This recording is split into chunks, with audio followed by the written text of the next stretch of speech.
په کومه ورځ چې به الله ته ودرېږي نو هغې ته ویلی کېږي یوم القیامه د قیامت ورځ او یوم القیامه ورته په دې وایي چې قیام به د مخلوقاتو کېږي الله سبحانه وتعالی ته یوم یقوم الناس لرب العالمین هغه ورځ چې خلک به ودرېږي رب العالمین ته دا قیامت نږدې دی او هر راتلونکی نږدې او څومره چې دا وخت تېرېږي نو قیامت ښه نږدې کېږي په سورت الانبیاء کې الله سبحانه وتعالی دا خبره کړې ده اقترب للناس حسابهم ډېر نږدې شوی دی خلکو لره حساب کتاب د هغوی وهم فی غفلة معرضون او هغوی په غفلت کې دي مخ اړوونکي دي ګوره دا آیت ته نن نه څه د پاسه 1400 کاله مخکې نازل شوی دی په هغه وخت کې الله ویلي اقترب للناس حسابهم خلکو ته نږدې شوی دی حساب کتاب د هغوی او بیا څومره وخت تېر شو نو اوس ښه نږدې شوی دی د حساب کتاب د قیامت ته ورځ ښه رانږدې شوي دي او هم په غفلت کې پراته وي وهم فی غفلة معرضون غفلت ته دنیا ده او مزدوري ده او مال جمع کول دی او شهرت دی او ټول به دغې پسې منډې وو او دا رانه یېره شوې ده چې یوه ورځ را روانه ده او په هغه ورځ به د هرې خبرې حساب کتاب کېږي دا انسانان عبث ګوره الله نه دي پیدا کړي پالتو او د الله د شان سره دا نه ښایي چې دومره غټه دنیا یې پیدا کوله او دا مخلوقات او دا دومره لویې خبرې او په آخره کې نتیجه یې څومره ونوته الله په شان پورې دا نه ښایي الله چې څه کار کوي هغه د حکمت نه ډکي د دې انسانانو د پیدایش او په دې دنیا کې دا وخت تېرول د دې بیا یوه ورځ ده چې د هرې خبرې به حساب کتاب کېږي زموږ د ټولو د عقیده ده خو مشکل دا دی چې صرف هم عقیده ده او په زړه کې هم دا خبره د نور سوچ هم ورته نشتي فکر هم ورته نشتي او په دې دنیا کې داسې لګیایي د آدم دا بچی عجیبه دی د آدم دا بچی په دنیا کې داسې لګیایي ته به وایي چې ده باندې چې د مرګ نه راځي او چې مړ شي داسې مړ شي ته به وایي چې ده د څه ده چې ته په دنیا کې څه وخت تېر کړی نه د قیامت ته ورځ یقینا او حتما را روانه ده دا زموږ عقیده ده او په دې کې ذره برابر شک نشته او چا چې په دې کې شک وکړو نو هغه کافر شو والعیاذ بالله الله د کافرانو مبارک وی انهم يرونه بعیدا دوی نی دا ورځ لرې د عقل نه وي دا څنګه د منلو خبره ده یاره چې الله به بیا د مخلوقات راپاسي او بیا به دوی سره حساب کتاب کوي دا هډوکي او دا خاورې خو د مؤمنانو شان دا دی ونراه قریبا منګینو سه منګینو نږدې مؤمن یریږي چې دغه د قیامت راغی او دغه دی راغی کله چې د پیغمبر صلی الله علیه وسلم په زمانه کې نور تور شوی او پیغمبر صلی الله علیه وسلم ته خبر ورکړی شو ماسپښین ټیم و هغه دمه کړې وه پروت و کور کې نو رامنډې کړې دی جومات ته او د ډېرې یرې نه یې په ځان باندې د عایشه رضی الله عنها څادر راچولی یو ته ملګري وي یا رسول الله ستاسو څادر د یرې نه او د هیبت نه حدیث کې راځي چې ظن انه قد قامت الساعه پیغمبر صلی الله علیه وسلم دا مطلب شو چې قیامت راغی هغه وخت کې ګور سره دی چې پیغمبر دی او تیر شوي او راتلونکي خطاګانې ورته الله ټولې معاف کړي دي او سردار د پیغمبرانو دی سردار د آدم علیه السلام د بچو دی هغه دومره یریږي د قیامت نه دغه د قیامت راغی او دغه دی راغی الله څه وایي اقتربت الساعه ډیر رانږدې شوی دی قیامت ډیر رانږدې شوی حق قیامت لا نه دی راغلی خو په بل ځای کې الله وایي په سورت محمد کې فقد جاء اشراطها که قیامت نه دی راغلی خو نښې الله وایي راغلي وایي نښې راښکاره شوې د قیامت ته رانږدې کېدو واړه علامات وړې نښې تقریبا ټولې راښکاره شوي دي الله سې نه دي ویلي اقتربت الساعه قیامت رانږدې شوی فقد جاء اشراطها که قیامت رانغی لا نه دی راغلی نښې خو راښکاره شوي دي که او ځکه الله سبحانه وتعالی په قرآن کې وایي وما یدریک لعل الساعة قریب او ته څه شي پوه کړی کیدی شي قیامت نږدې څه پته لګي تا ته کیدی شي قیامت دې نږدې وخت کې راشي وما امر الساعة الا كلمح بالبصر او د قیامت خبره خو داسې ده لکه د سترګې د رب اندازه سترګې رب په اندازه کې قیامت راتلی شي يستعجل بها الذين لا يؤمنون بها کافران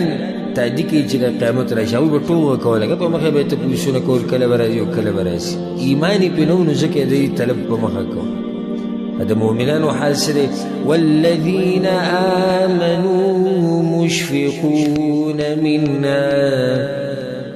او مؤمنان یریږي د هغه ورځې نه یریږي ځکه چې په دغه ورځ به هر څه راښکاره کېږي الله په قرآن کې وایي لا تخفى منکم خافیه یو خبره به هم نه چې هغه به پټه پاتې شي د ټولې خبرې به راښکاره شي الله به عملنامه د انسانانو ته ورکړي چې وګوره دا ستا هغه عمل دی دا ستا هغه کتاب دی او بیا به ورته داسې هم ووایي کفا بنفسک اليوم علیک حسیبا بس زه ته نن کافي په خپله حساب کتاب وکړه ما خو ظلم او زیاتی نه دی کړی انسان به د خپل اعمال په خپله ویني د قیامت په ورځ د هر څه به راښکاره کېږي ځکه مؤمنان یېرېږي د هغه ورځې چې دغه ورځ به ګورې څه کېږي هغه ورځ به ګورې ما ته ګټه میلاویږي او که تاوان به وي او که ذلت به وي او که بېعزتي به وي او د هغه ورځې بېعزتي هغه بیا سمه بېعزتي ده ځکه چې د آدم علیه السلام نه واله او د آخرني انسانه پورې او پیریان او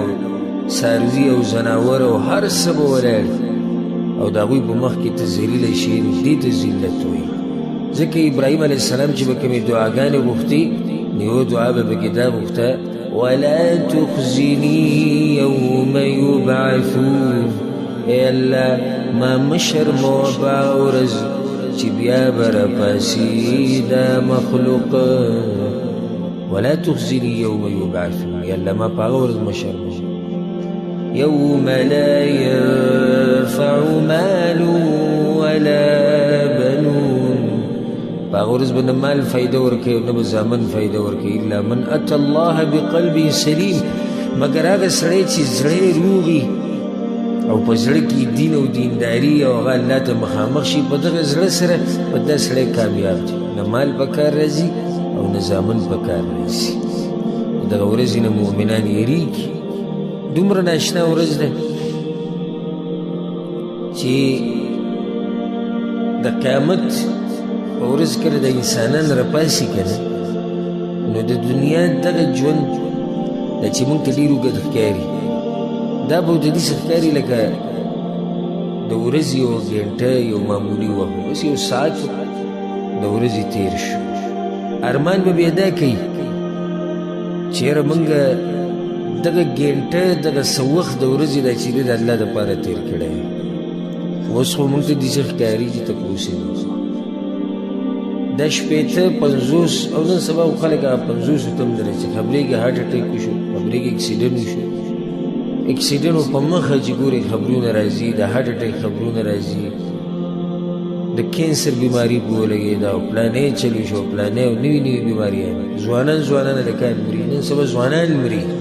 دغه مختصر ژوند هغه موږ ته دومره غټ ښکاره شوی دی چې تپوس یې مه کوه الله څه وایي ویوم یحشرهم کله چې به را خلک راپاسي او په دویم پیر به الله ته په دویم پیر به را ژوندي کړي او الله ته به مخامخ شي كأن لم يلبثوا إلا ساعة من النهار لکه دوی چې په دنیا کې یو ساعت د ورځې تېر کړی بس یو بل ته به دا ویل ډېر لږ وخت نه و خو تقریبا ورځ وه یا د ورځې بعض حصه به موږ تېره کړې وه ورباندې چې دا لږ وخت هم د الله دپاره تېر کړی نوح علیه السلام په وخت کې یو زنانه جړل بوډۍ زنانه و زوی مړ شي نو ته ولې جاړې وي ځوان زوی مې مړ شو تقریبا 300 کاله عمر ده وي ځوان زوی مې مړ شو بابا یې څخه هغه ته په دغه څخه په 300 کاله عمر یې تېر کړ داسې امت به راشي چې د هغوی عمرونه به شپېته اویا کاله وي زمونږ د امت یې ورته یاد کړو هغې ویې که زه په دغه خلکو کې وی او دغه امت کې وی دا شپېته کاله خو دله زه په یو سجده کې تېروم شپېته کاله څه ژوند دی هغې ژوند خو اوس لا دغه بیا دی چې 1000 کاله د هغوی به عمرونه و 900 کاله 350 کاله عمر کې به ځوانۍ کې مړ دا د بیا هم څه ژوند وکړه اگر که انتها د هغې مرګ ولا زمونږ د ژوندونه خو بلکل څه نه دي شپېته کاله څه ژوند دی سترګې رب په اندازه پرون ما د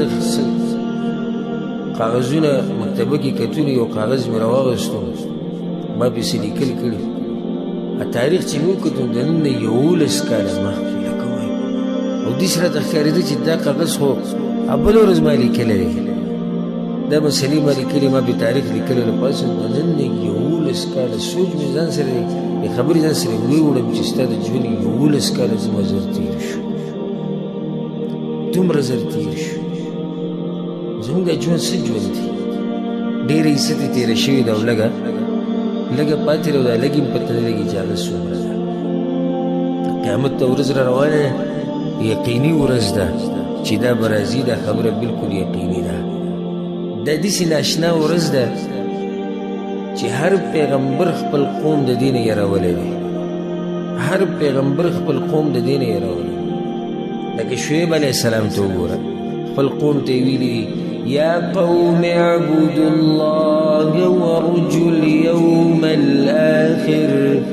ولا تعثوا في الأرض مفسدين